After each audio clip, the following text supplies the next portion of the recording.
Do you trust Google search more than you trust asking a GenAI the same question? Probably just because Google has been around for so long, and Google takes me to people's websites. So like if I look up a recipe, it'll take me to this lady's website and you get to see her. Welcome to Embracing Digital Transformation, where we investigate effective change leveraging people, process, and technology. This is Darren Pulsifer, Chief Solution Architect, author, and most importantly, your host. On today's episode, Generative AI in the Household, with special guest Paige Pulsifer, CEO of Our Home. Paige, welcome to the show. Thanks, Darren. It's really weird calling you Paige because you're my wife. You don't call me Paige very often, actually. No, never. So only when you're mad at me. Only when I'm mad. I'm not mad right now. This is going to be an interesting episode today because we're going to talk. And for those of you who don't know, we do a podcast together called Where's the Lemonade? It's awesome. You should listen or watch. And I do a podcast called Embracing Digital Transformation. Which is awesome. You should listen or watch. And this is the first time we're simulcasting on both podcast and video channels. So this should be very interesting. It's called a crossover. I've watched enough superhero shows that I know that it's a crossover episode. So some of you were trying to figure out what in the world could these two high-tech and home and relationship stuff have to do with each other. I'm wondering the same, But hey, this is my brainchild, so you have to bear with me a little bit. The idea is, and generative AI is making such a huge impact in every industry that we're seeing. And I think the number one industry that will have the biggest impact will be in managing a household or being your own CEO of your household, because it can unleash a bunch of new things, just like the internet did in the 90s. Whoever would have thought that they'd use the internet for shopping? Nobody. Yeah, that's true. And now where do I do most of my shopping? On Amazon. Yeah. I don't know why you say that. I mean, he's only here every other day now. I've cut back. So let's talk a little bit about generative AI. I jumped right on it right away. You did. So what did you think when I first said, hey, this is a big deal? What did you think? What did I think? I thought, here's another high-tech thing, right? That I didn't trust it, right? I was like, I'll wait and see after Darren takes a deep dive of it, what he thinks. I trust you, but I just don't always trust new things coming out. So I just was like a sit back and watch kind of girl. And watch. So who took to it biggest in our family, would you say? Probably, of the kids that are at home. Yeah, the kids that are home. The kids are home. Probably Madeline the most, wouldn't you say? Kind of. Madeline used it for practical things. The boys, though, our two youngest boys, they're 17 and 18. They use it every day to have fun. Yes, I would say Madeline and David are a toss-up. It took Sam a bit to come around to it. He didn't trust it at all. He didn't trust it. Now he's kind of come around, and it's, a new friend. It's a new friend. So David at first was using it to write books and to write, because David likes the creative part of things, but he's not always the best writer. It's typing and... Yeah. But he's got lots of great ideas that he just can't get out. GenAI, specifically ChatGPT is what he used primarily. Yeah. Really helped him get some of those ideas out of his head by interacting with it. So I thought he did some interesting things with it first. I think you're right. He and Sam definitely did more silly things, asking it silly things about superheroes or fantasy things, or, David probably asked it more science type of things, and being more silly with it. They enjoyed it. Where Madeline, you're right, she used it as more for help school. Me with my college work, help me get organized. Yeah, she definitely used it. So what about you? What have you, you saw the kids using it, you saw me using it, and now do you trust it, or are you still kind of sitting on the sidelines? Do I trust it? That's a hard question. How about what's the word? Something verify? Oh, What is it? yes. Trust but verify. Yes, trust but verify. That's where I'm at with it. Oh, that's a healthy relationship with it. That's where I'm at with it. Trust, and I do trust it a bit, but not all the way. Do you trust Google search more than you trust asking a GenAI the same question?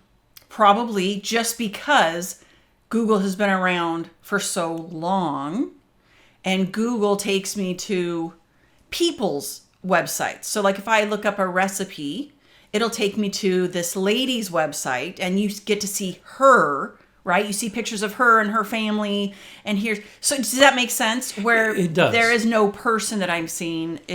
So would it help if GenAI had a face? I'm serious. No, it wouldn't? Because I still know that it's not a person. It's not a person. So I'm not, I don't need that fake picture. Okay. Well, how do you know that? I knew you were going to say that. How do I know that lady is? How do you know the lady from recipes.com or something is a real person? I don't, but I just am going to trust But you're going to trust her and her cute little kids are for real. Okay. When you first started using the internet, did you feel the same way? Yeah, I think I did. Okay. So it's just because it's been time and you've used it enough now where I know what's good and what's not, sort of thing. Yes. Yeah. There's certain websites that I'm like, oh, don't go to that website because they're, definitely. Those are bad. They're just pushing a certain product or whatever the case may be. Yeah, for sure. For sure.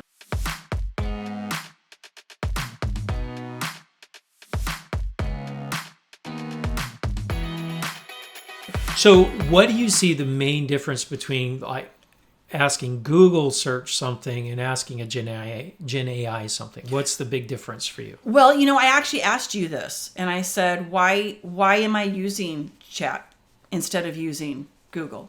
Right? I asked you that because I was honestly like, why can't I just Google all of this?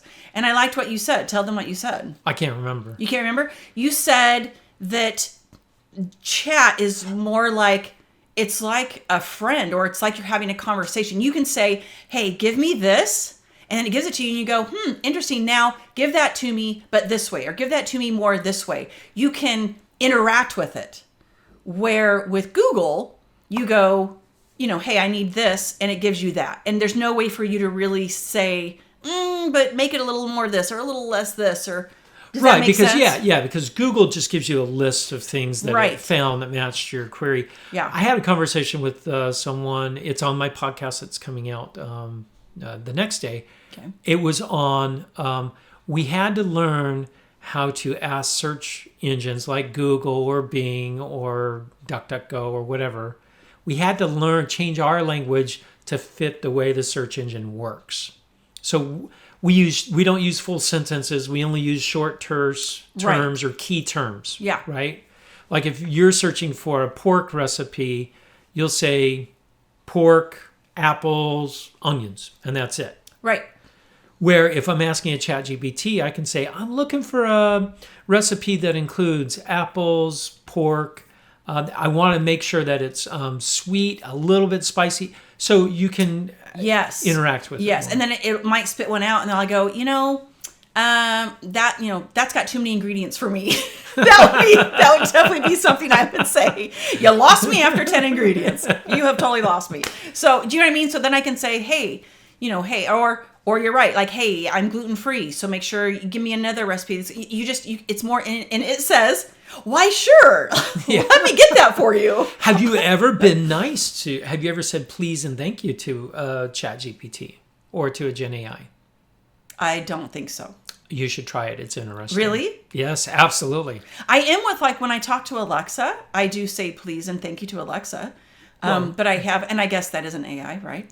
Yeah, it's not a Gen AI. Right, it's not a Gen It's AI. close. It's getting there. But no, I never have. I've never even thought about it. You should try it. It's fascinating. Oh, interesting. Okay. Okay, let's talk about some of the use cases, right? Some of the uses of Gen AI in managing the household. Now, you've had a huge household to manage over the years. You've had your own Etsy business. You've got 10 kids that we've raised together. And we're still raising our adult children. They don't know that. Don't tell them. We're behind the scenes. We're behind the scenes, manipulating their lives and Man. whatever. Fortunately, they are amazing. Our adult They children are so capable and awesome.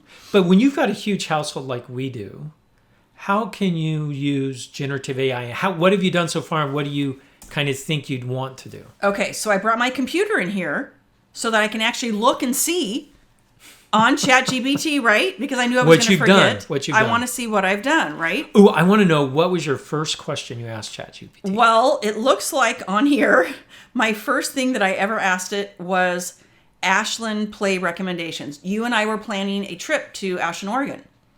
And that's the very first thing I asked it, was Ashland play recommendations. See, that's fascinating, because that is a Google query.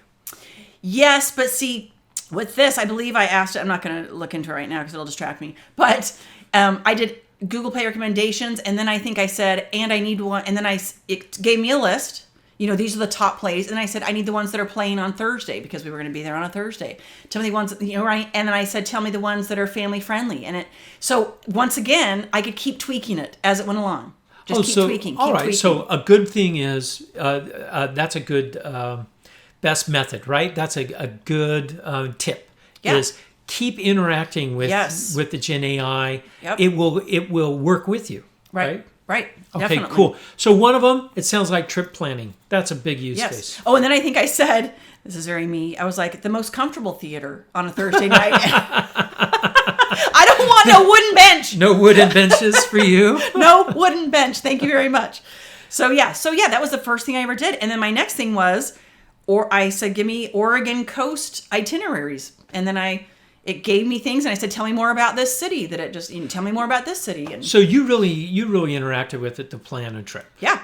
Before that would have taken you hours and hours. To do. Yeah, it was great. That was the first thing that I went, wow. Just because it's so great that you can just keep tweaking it and go, oh, you told me to go to Bandon. What else? What's there to do in Bandon? Why did you recommend that? Do you know what I mean? And I'm having a conversation instead of with Google. It's just tell me about the city of Bandon. Go look at a website. Yes. Oh, and now tell me more about this. Right. Yes. And this would be like, hey, why did you recommend Bandon? And what's there to do there? And what's the top thing to do there? And what good food is there to eat there? Like, I can just keep going without starting over the search. All right. That's pretty cool. So So travel advice, interaction.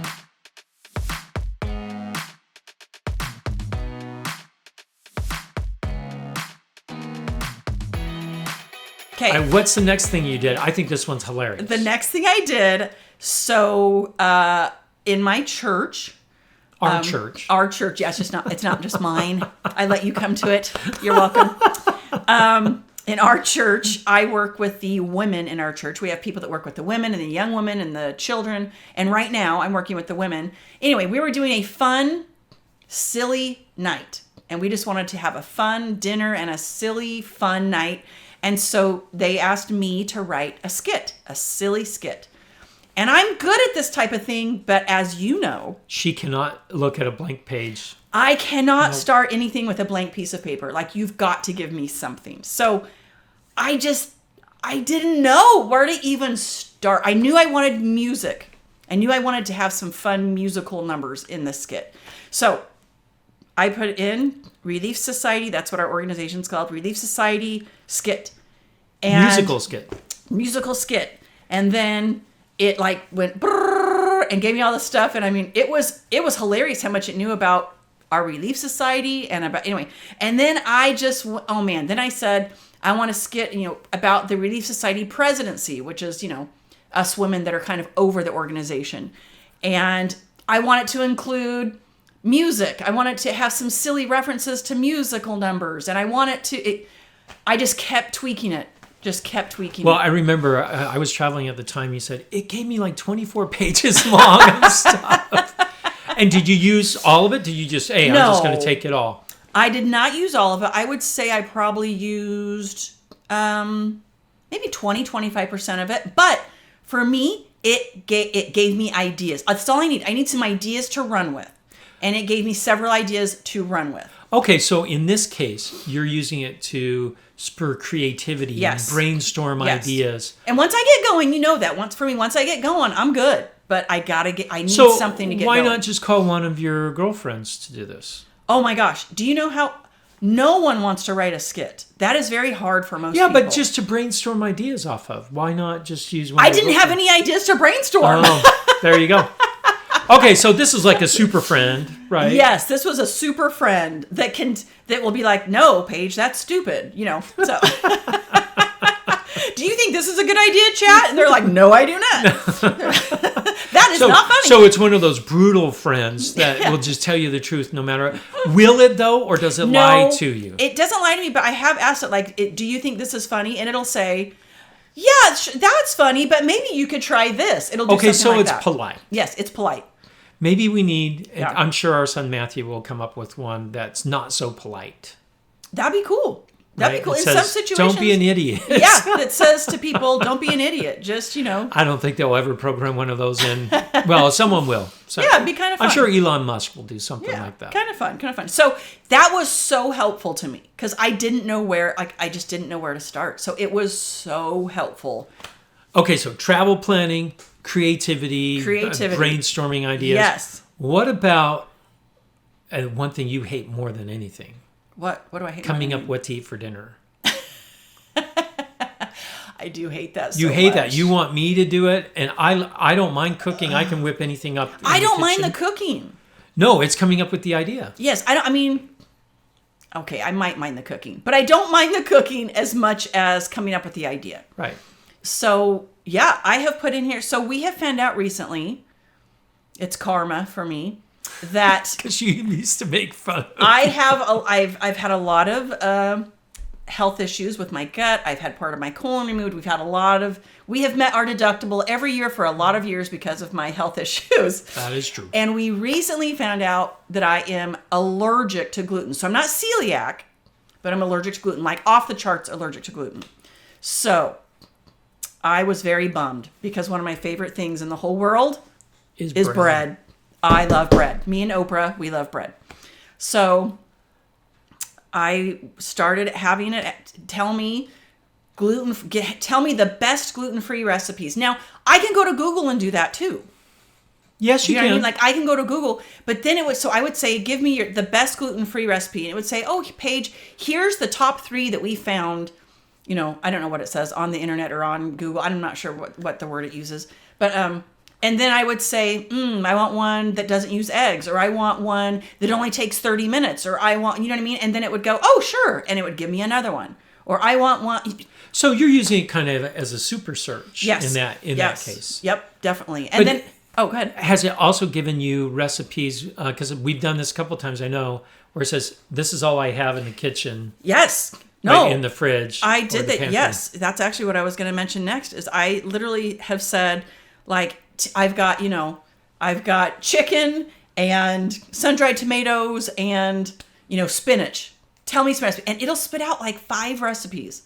And I'll say, give me more. Give me one that also has chicken broth in it. And it'll, fine. And it's pretty cool. Give me one Mexican style or Italian or Greek or whatever. It is awesome.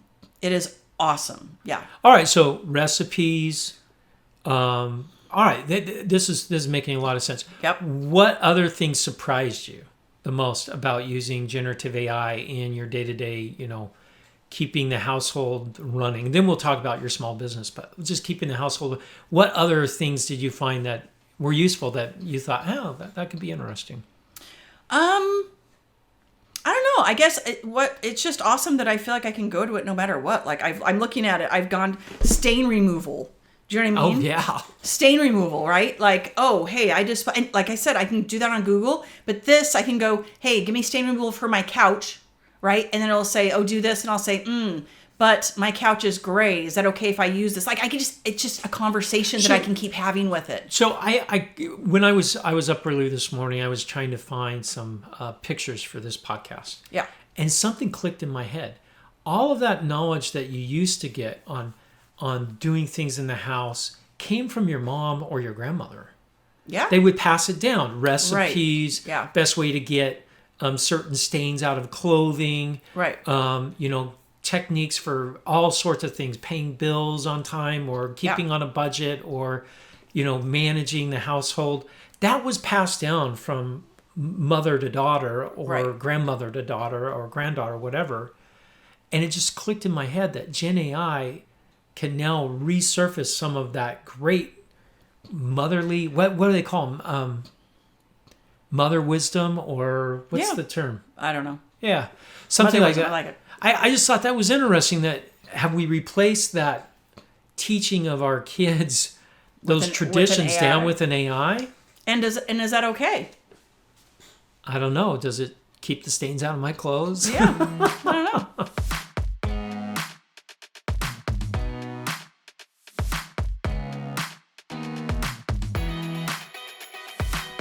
Okay, another thing that I used it for, and people might be surprised about this, but I was kind of in a little conundrum about what to do.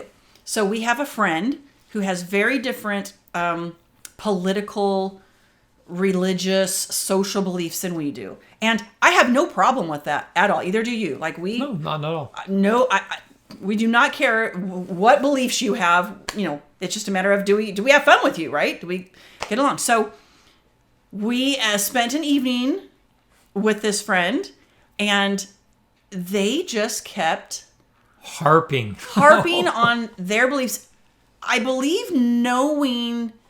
I don't know how much, they knew, because we don't talk about we don't talk politics at all. We not with people that I know don't have the same, beliefs that we have. I don't want to have that contentious, right? I don't we just want to talk about that. That's fine. So, but I just came home feeling, wow. So I looked up on Chat GPT how to gently say to our friend, what you're saying is highly offensive. Yes, you're not afraid to offend me right now. Why? What you're saying, I don't want to offend you just because that's not my personality. And so, yeah, it gave me a bunch of different conversations I could have with this friend. So I think this is interesting because our daughter Julianne has used ChatGPT to break up with a guy. You're doing it to resolve your relationship things. So it sounds to me like these Gen AIs are kind of maybe augmenting what you would normally share with another friend, but it wouldn't be gossip now. Right. Right? Yeah. Because you're truly seeking a way to resolve this conflict with this friend. Yes, because I truly want to be friends with this person, and I don't want to just have a contentious relationship. So I was like, help me navigate this conversation to say, hey, these are your beliefs. I have no problem with your beliefs, but they're not mine. So can we just, agree that when we're together, we're not going to talk about these things. And I love you and I want to be with you, but not on these terms. Yeah. So this is really fascinating to me because this whole concept of having a Gen AI help you with relationships is interesting because the Gen AI can see different points of view. Right. It is biased, though. Yeah. We already know that it's biased towards being ultra polite. Right. And that has caused me some problems sometimes because I use another Gen AI, Grammarly, for much of my writing that I do for my dissertation and things like that. So I set the settings for very formal academic settings, and I was using Grammarly to correct an email that I was sending to one of my kids' teachers. Oh my gosh, this was so funny. It was super formal.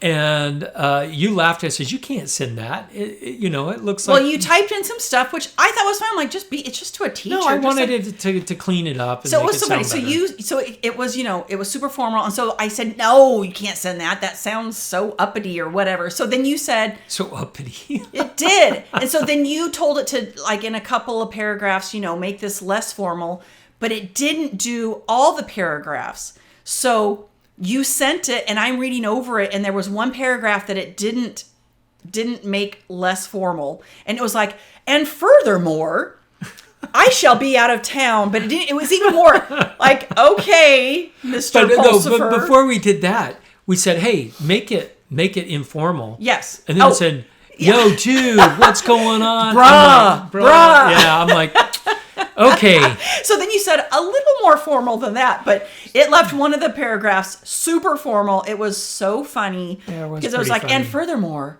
I shall be out of the country on these days. And I'm like, okay. Anyway, I just thought, well, he knows that you use ChatGPT on that he one. did. So what I think is interesting, it goes back to that point of trust. Yeah. Right?